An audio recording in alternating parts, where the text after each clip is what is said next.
di bawah tanah Jakarta, ya, di bawah tanah Jakarta banyak binatang bibis, ya.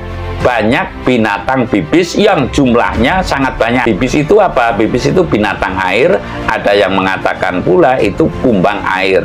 Dan lalu di bawah itu ada sebuah genangan air yang jumlah bibisnya itu adalah jutaan, bahkan miliar. Binatang ini akan keluar, tentunya membuat rongga. Dimungkinkan kita waspada akan terjadinya goyangan Jakarta yang menyebabkan gedung-gedung pencakar langit ini bisa miring antara 20, 25 hingga 30 derajat, ya. Tapi uluk salam yo atur bagyo wis muga Nusantara. Hong wilahing jati nuhuni ajat-ajat leluhur Nusantara, tapi uluk salamul, ya. Sering ada yang mengkritisi saya, ya, bahwasanya kalau dalam komentar ini ya memberikan optimisme, jangan sampai memberikan pesimisme.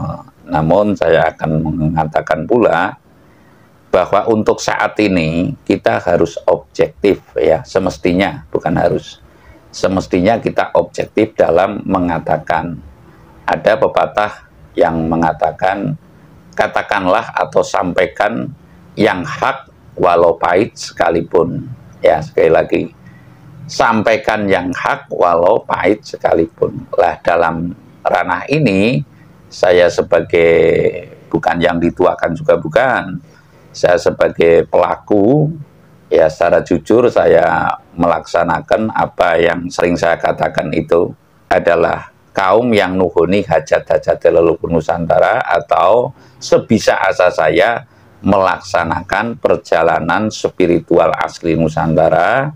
Yang dimaksud spiritual asli Nusantara adalah meruhi dununge ngagesang ing telenging jiwa ragane, dan lalu bersinergi dengan para leluhur Nusantara dan Sang Pamong Nusantara untuk bisa melanjutkan. Tentu kita perlu petuah atau petunjuk dari para leluhur, dari Sang Pamong Nusantara, sinergitas dengan cara saya.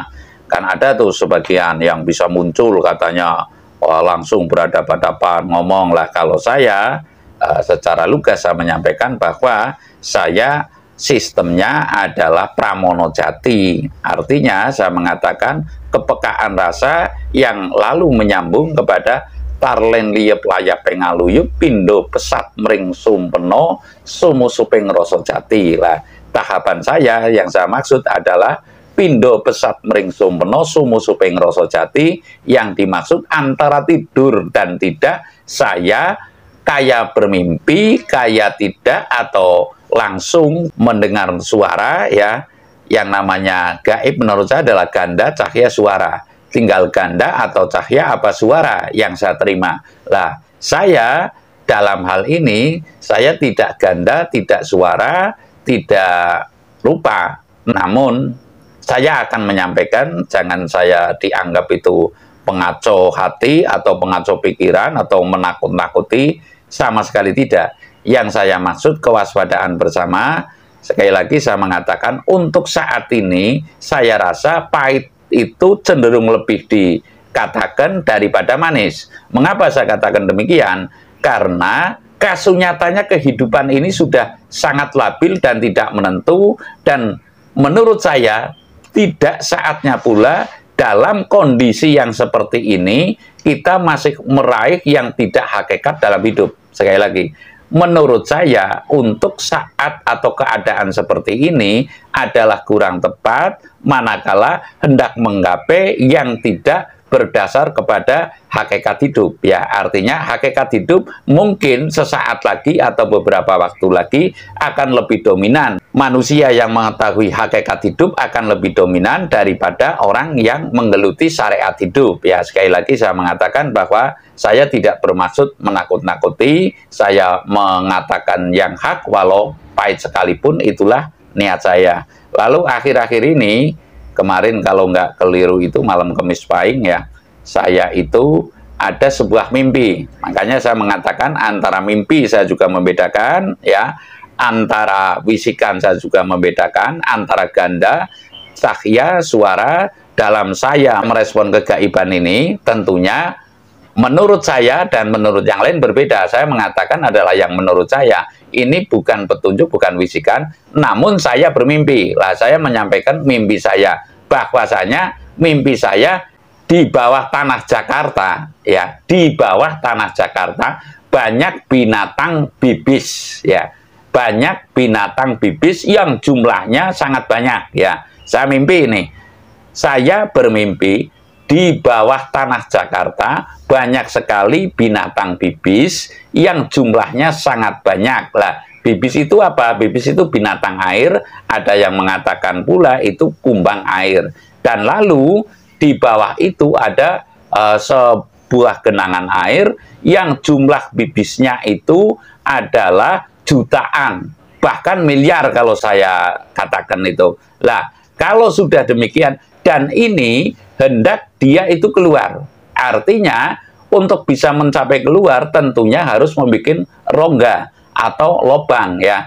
Nah, ini mungkin bisa dikaitkan, kan ada tuh, kalau dalam BMKG, sesar baribis yang membentang dari Pulau Jawa, timur Pulau Jawa, sampai dengan ke Jakarta, begitu. Lah, kemungkinan manakala dikaitkan dengan ini adalah bibis ini mungkin adalah tembung saloka daripada sesar bibis ya, sesar bibis. Sekali lagi saya menyampaikan bahwasanya bibis ini, banyaknya bibis, mimpi saya di bawah tanah Jakarta ini, di bawah tanah Jakarta itu ada rongga dan di situ berjuta bibis, bahkan miliaran bibis ya.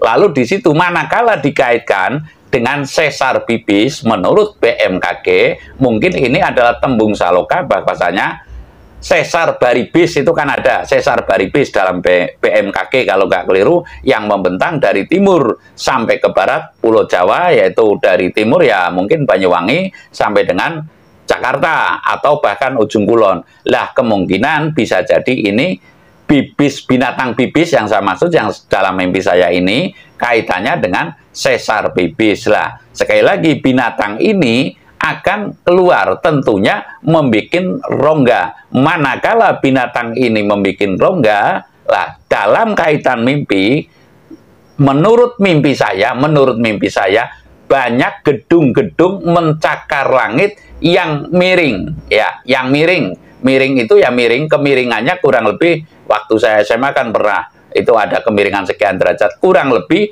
antara 25 hingga 30 derajat lah. Mungkinkah manakala gedung-gedung mencakar langit ini timbul kemiringan yang demikian itu bisa ditempati? Lah, saya tidak menakut-nakuti, namun saya mengajak waspada, mungkin Jakarta ya dalam waktu dekat atau dalam waktu yang lama saya nggak bisa memastikan, namun dimungkinkan kita waspada akan terjadinya goyangan Jakarta yang menyebabkan gedung-gedung pencakar langit ini bisa miring antara 20, 25 hingga 30 derajat ya, bukan derajat Celcius, ini derajat kemiringannya. Jadi ya kurang lebihnya demikian. Dimungkinkan yang demikian, mungkinkah gedung-gedung pencakar langit ini akan bisa berfungsi dengan baik? Tentunya tidak. Artinya saya mengatakan demikian bukan menakut-takuti, sekali lagi saya hanya menyampaikan mimpi saja,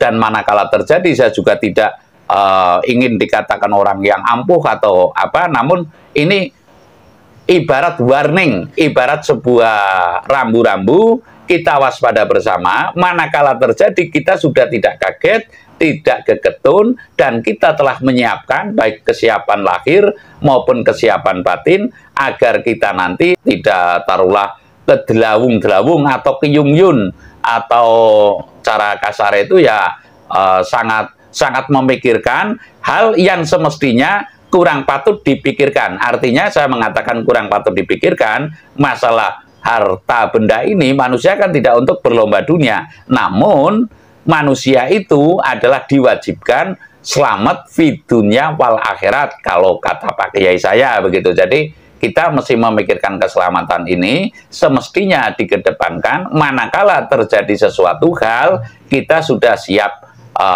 mental, ya, siap lahir dan batinnya, sehingga kita tidak kedelawung-delawung atau keyung-yung kepada pepais dunia. Saya rasa demikian. Terima kasih.